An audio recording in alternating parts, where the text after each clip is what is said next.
7 diena. Atspindžio iliuzija. Deklaravimas.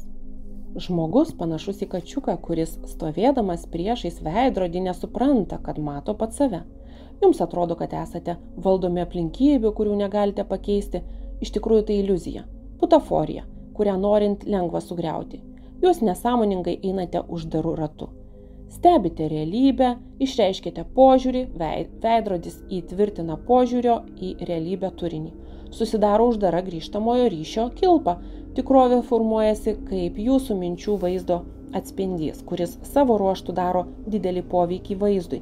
Realybės valdymo principo esmė – pasukti šį ratą į priešingą pusę.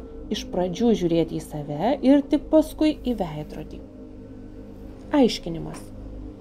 Žmogus pririštas prie veidrodžio savo požiūriu, primityvia reakcija į tikrovę. Naiviai mėgina pavyti atspindį, norėdamas kažką jame pakeisti, o dabar pamėginkite pasukti veidrodžio ratą atgal.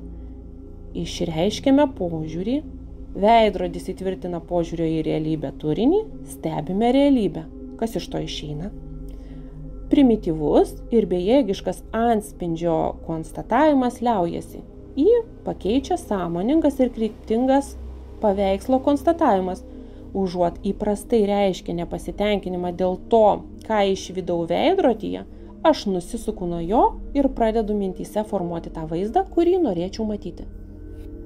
Tai išėjimas iš veidrodžio labirinto. Pasaulis sustoja ir tada patraukia manęs pasitikti. Kai jūs pradėsite kontroliuoti savo požiūrį į realybę, darbo imsis išorinis ketinimas. O jam nėra neįvykdomų dalykų, tik reikia nukreipti dėmesį nuo atspindžio į vaizdą. Kitaip tariant, reikia pradėti valdyti savo mintis, galvoti ne apie tai, ko nenori ir mėginti išvengti, o apie tai, ko nori ir stengiasi pasiekti.